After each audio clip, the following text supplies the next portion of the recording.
Hingi ko ng paumanhin sa mga nag-aalisa. Natilit po yung sundo sa inyo. Gawa ng si Kuya Richard po ay na-accidente. Okay? Nasa ano sila ngayon, nasa presa. So, nandun po yung dalawang pastor natin, Pastor Arnold at Pastor Doreen. So, instead na mag-rest na tayo, ay nag-try na naman. Kaya alam mo po, habang papalapit na tayo ng papalapit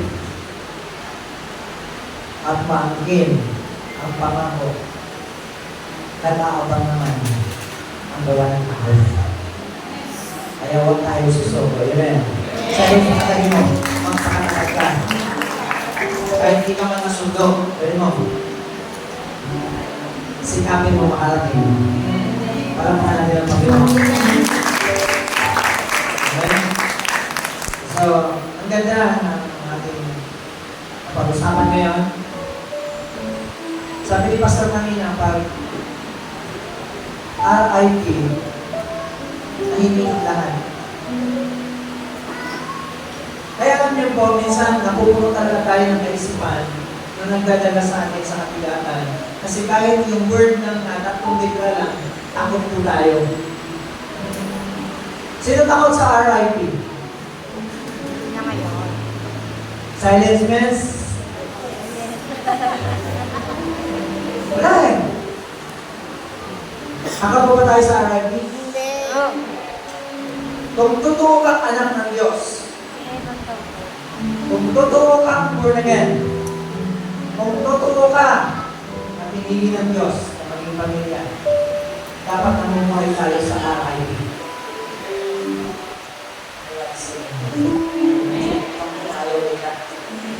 Kaya na-stress tayo eh. Rest in peace. Bago tayo gumawa, dapat may kapayapaan na, may kagaanan na. Hello!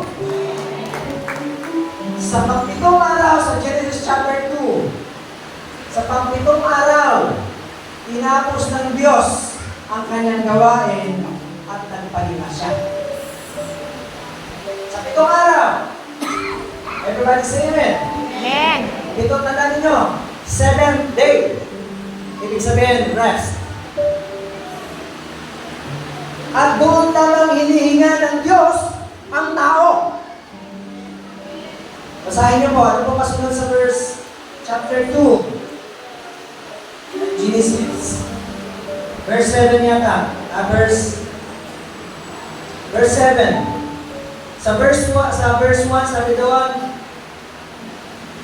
at nangyari ang langit at ang lupa at lahat natatanaw sa mga iyon.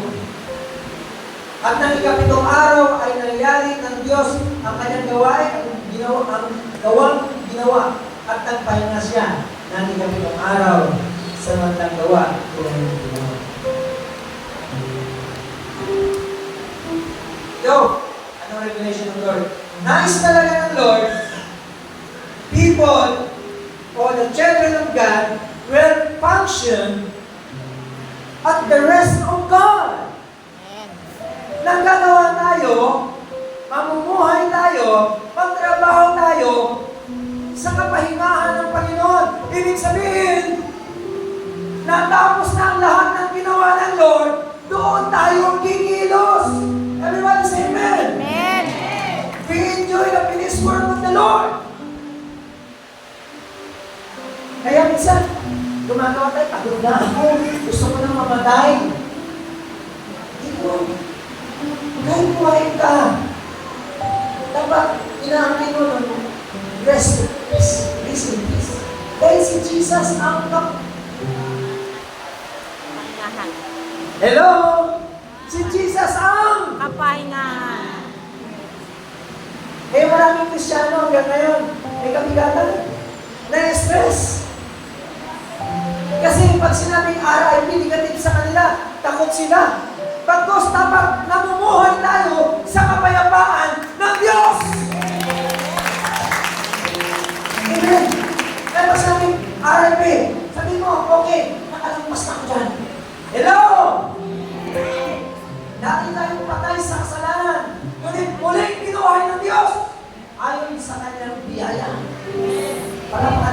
Panginoon. Nag-stress lang tayo. Araw-araw may iniisip tayo. Pero tingnan nyo yung Bible. Tingnan nyo. Kaya nga, once you read the Bible, you need the Holy Spirit. Every reader in the Bible will function with the Holy Spirit. Without the Holy Spirit, your reading is done. Kasi kahit ang siya ay nagbabasa ng Bible. Pero pag may nandoon ang Espiritu ng Diyos, bawat kudlit, bawat litra, may kapangyarihan sa tao. Amen. Ano ba kasi?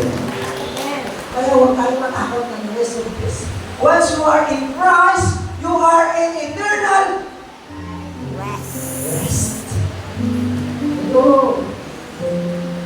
Kaya hindi yung basta-basta tumanggap ka sa Panginoon, sumunod ka sa Panginoon, nagsisimba ka. Ang bunga nito is eternal rest and peace.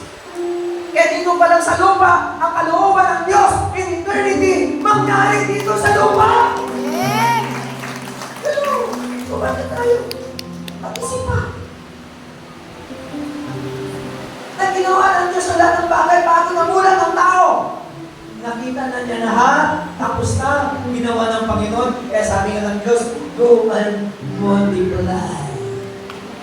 Be fruitful. Subdue. Dominion. Amen? Ika'y baliktad. Ang problema, nagdomina sa tao. Ang masama, nagdomina sa tao. Dumadami ang masama. Kasi, ang simpleng salita, this is a person na pinamagin to rest in peace. Si Jesus, hindi natin tinatanggap. Kaya minsan, hindi ganun kadali ang pagpatunawa. Kaya pag iba ang pag-unawa mo sa Bible, makikita. Pag iba ang pag-unawa mo sa Bible, makikita ang iyong galaw, ang iyong buhay, ang iyong patutunguhan, ang iyong circumstances. Nakikita doon kung paano mo naunawaan ang salita ng Diyos. Amen. Kaya kung naunawaan mo ang salita ng Diyos, araw-araw may kapayapaan ka. Araw-araw may kapahingahan ka. Amen. Hindi ka napapagod. Amen. Hindi ka natatakot mamatay. Amen. Kahit may sakit ka na sa church ka, dahil alam mo, you are in peace, you are in rest, you are in serenity, you are in the Sabbath. And that's important to Jesus.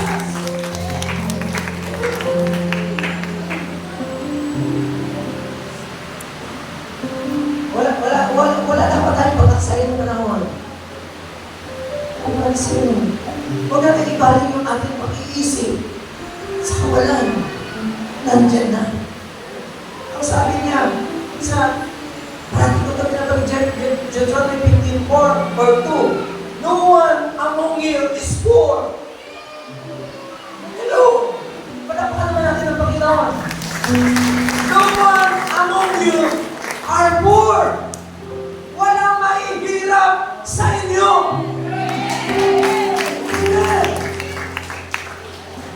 Kaya dapat unawain natin ang salita ng Diyos, mga kapatid. Hindi tayo sumasama dahil linggo ngayon. At tinuturing natin rest day. Hindi tayo sumasama ng Sabado dahil tinuturing natin banal na araw ayon sa Old Testament. Dahil hinahanap ng Diyos ang Christ worship. Walang ibang inanugan ng pagsamba. Anumang oras, anumang panahon, anumang araw. Dahil ang pagsamba, hindi araw, hindi oras, kundi si Jesus. Ang pagsamba mo kay Kristo. Amen. Yung nasusulat, from day 1, lumama ang Diyos, hanggang day 7, nagpahinga ang Diyos. Symbolic lahat yun. Nagtuturo yun sa gagawin ng Diyos sa atin. Amen. Kaya sabi ni Lord, yung conclusion ni Pastor John, ang sinumang nabibigatan, lumapit kay Kristo upang bigyan ng kapahingahan.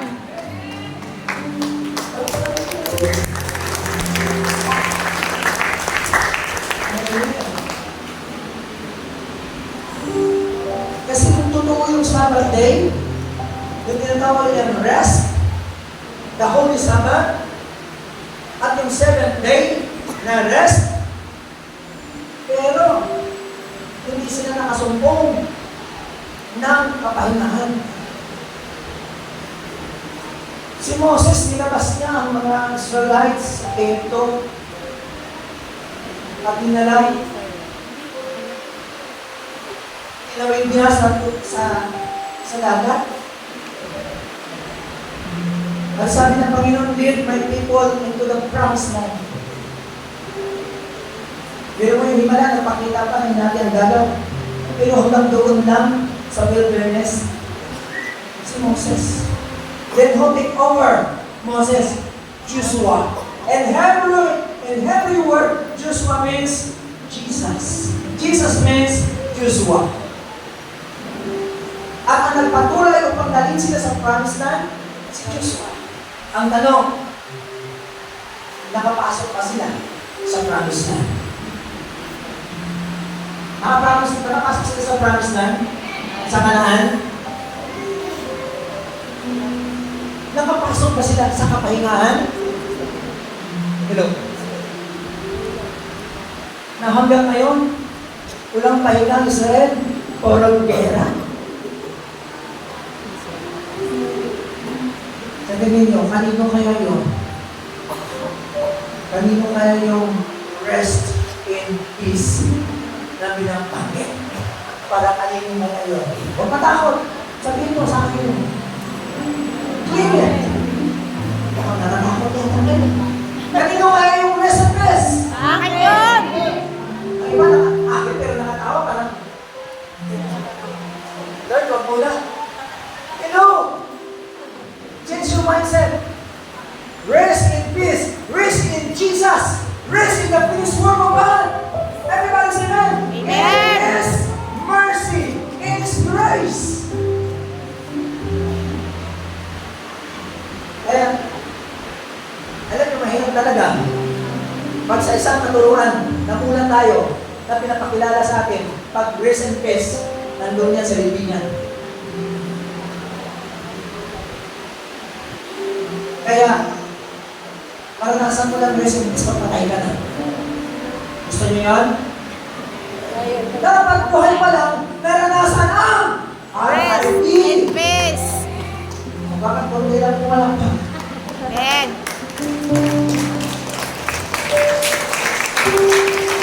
Ito, dapat habang buhay tayo, naranasan yung rest and peace. Amen? And kay Jesus na tayo. Amen?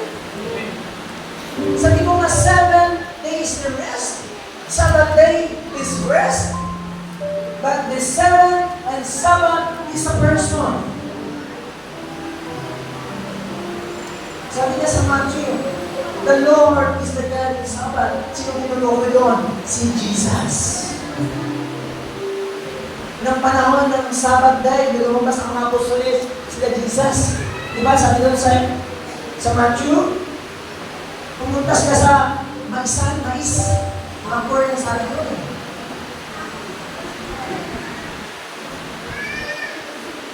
Sa first mail, na lumabas sila mula sa templo.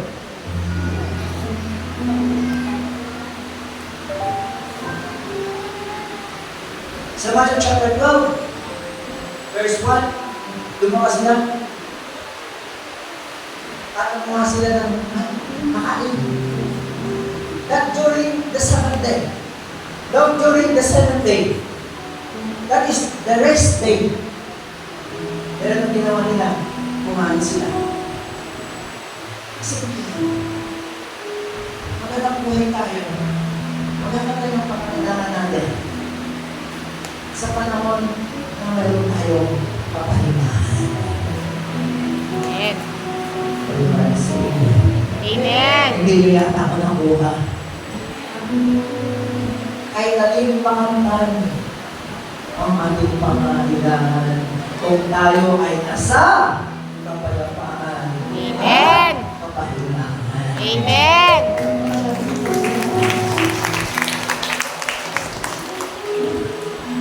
Ulitin ko si Dahil ang nagsulat ng Genesis ay si Moses. Si Moses hindi siya astronomers, hindi siya scientist. Sinulat niya mga ito upang maunawaan ang kanyang audience sa ganong panahon sa mga tao. Pero yung totoong rest ay pointed pa sa Panginoon. At sa panahon nila, hindi pa sinilang ang pangako. Hello. Hindi pa sinilang ang pangako. Nakapasok sila sa Kanaan, sa promised land, pero yung kapayapaan, hindi nila napusutan. Hindi nila natagpuan. Sino pa pala? Sila, punta kayo. Tayo. Walang gagawin! Dahil ang kapayapaan, ang pagpasok sa kapayapaan, ang kapahingahan, hindi sa pamamagitan ng pag-travel. You know, from Egypt, wilderness to Canaan, araw-gabi lumalakad sila. Hindi sila makakapasok by sleeping and waking up, but by believing. Amen. Tayo na ng palataya at naniwala.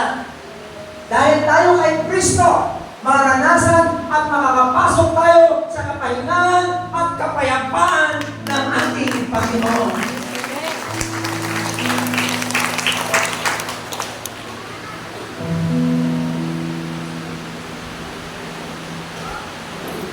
I pray na maging malaya tayo sa kaisipan.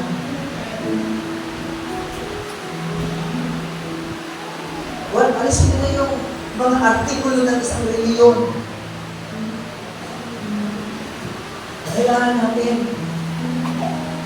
yung ating pagsamba kay Kristo.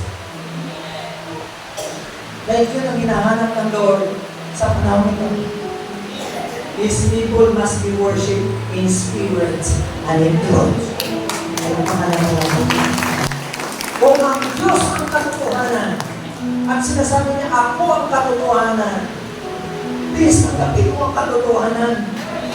Na hindi ka pa namatay, may kapayapaan na nagkapahingahan. Amen. Oo, yun yung plano ng Diyos. Your salvation. Dahil kung ika'y ligtas na, mararanasan mo kapayapaan, mararanasan mo ang kapahingahan sa Diyos.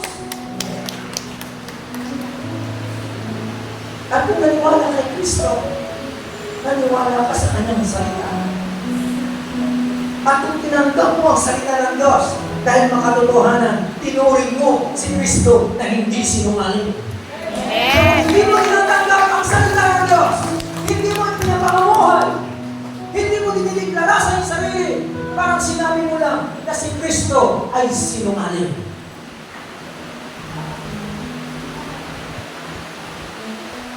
Believe and unbelieving. Amen. Hindi tayo punta dito para makita si Pastor. Okay, good. Sumama tayo sa Lord. But more importantly, tanggapin natin ang mensahe ng Diyos. Amen. Parang nag-aalinlangan ka man. Pero dahil sinabi niya, the revelation is the truth, and the truth will set us free. And you will pray in me.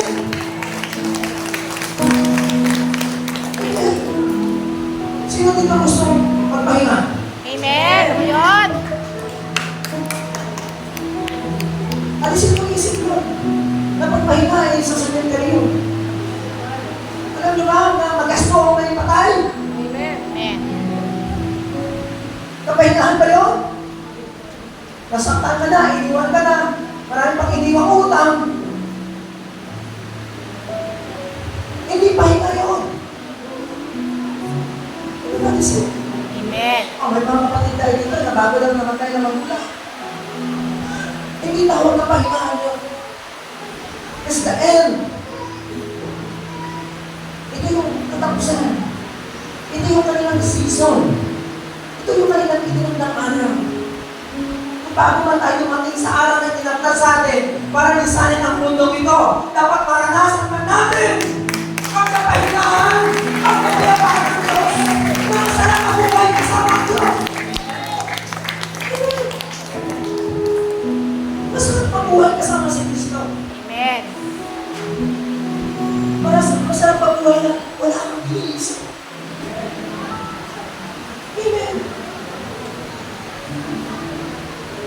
Di ba? Sarap natanong mo na ba yung baliw? Kung gaano sila kasaya? May natanong na ba kayo na baliw?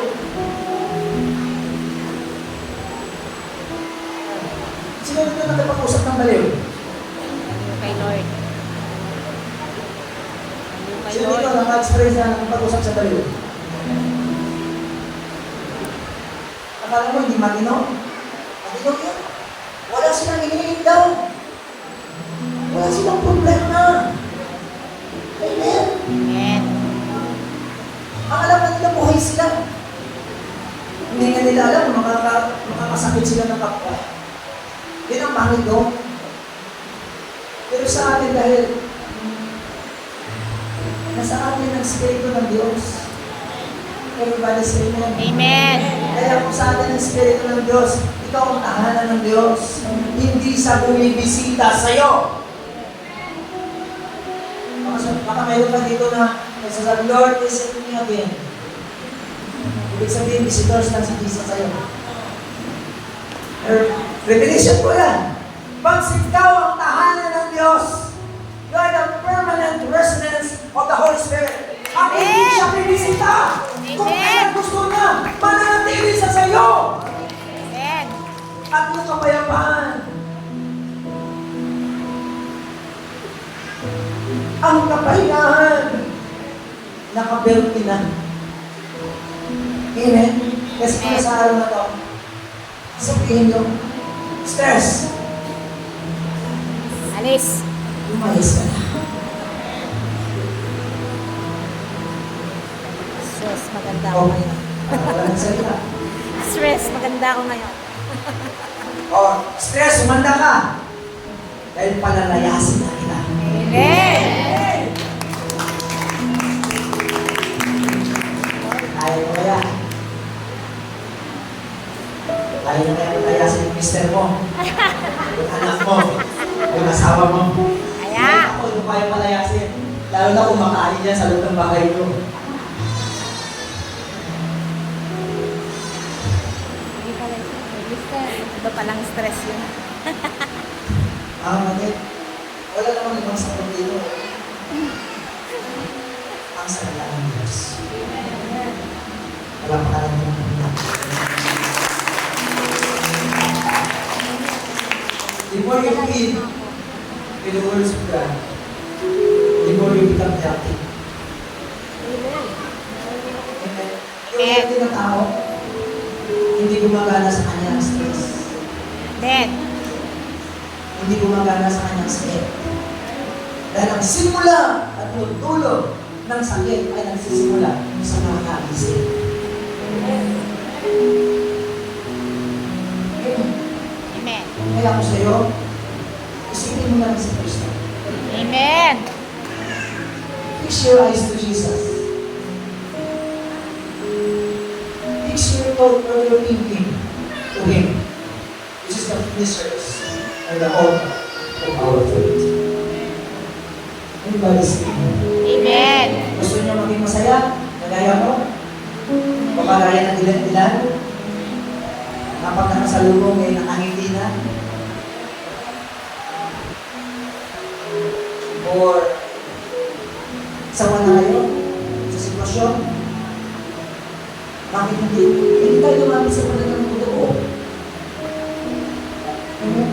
Bakit hindi natin sumunod? Bakit hindi natin kayang palayasan yun ng pagbibigan sa akin? O bakit hindi natin iiwanan yung mga bagay na nagdadagdag ng kabiganan?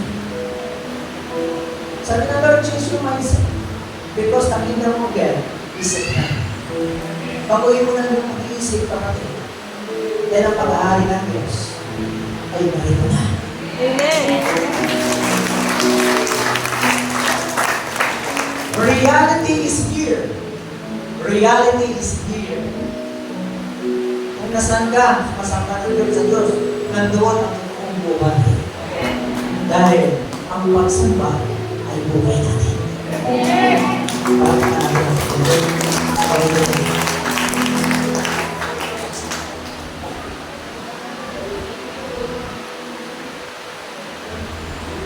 worship is not a day.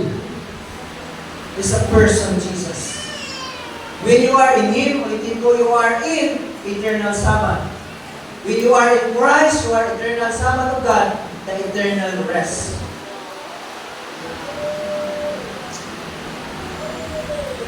Kaya,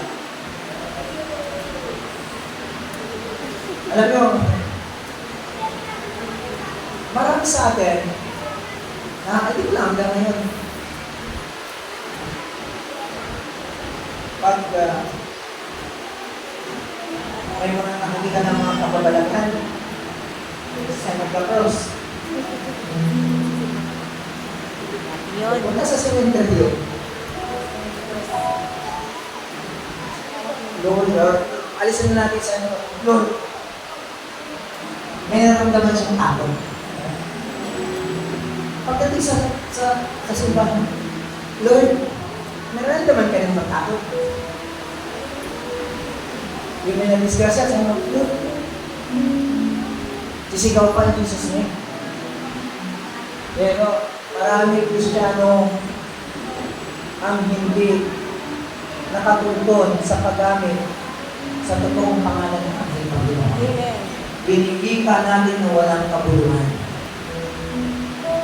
Sabi ng Lord, sa bawat kilos, maging sa pag-inom at pagkain, dapat may pangalan ni Jesus. Amen. Amen. Amen. Lahat ng kinikilos natin sa pangalan ni Jesus. Amen. Pero pagdating sa bautismo, ayaw mo sa pangalan ni Jesus, gusto mo sa God, Father, Son, and the Holy Spirit. Tapos kung mag-baptize ka na in Jesus' name sa pangalan ni Jesus, migrate, sabihin sa'yo, kulto yan. Pero, sabi ng Panginoon, whatever you do, do it in the name of the Lord. Ano ang problema? Ang Matthew 19:28 is a command. Dami natin yun. Ang command ng Diyos. Bautismuhan ninyo sila sa pangalan ng Ama, ng Anak, ng Espiritu. Kailan ito ginawa at kailan sino ang sumunod nito na tama? Ito, box! Sabi ni Pedro, sumuko kayo ng kasalanan at magpapautismo kayo sa pangalan ng ating Panginoon Jesus.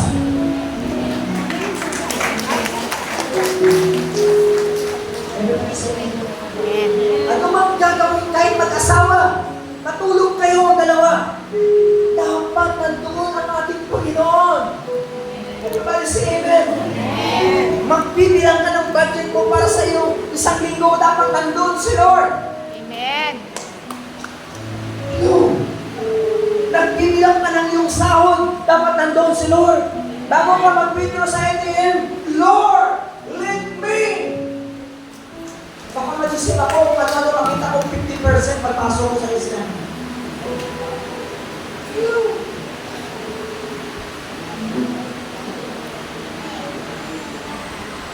Nakatanggap ka ng text at nag-o-offer ng maganda. Lord, lead me. Na hindi ako na-scam. Kasi mayroong maganda pinapakita sa picture na yun. O-order ka agad. Ang laki ng blender. Pagdating, para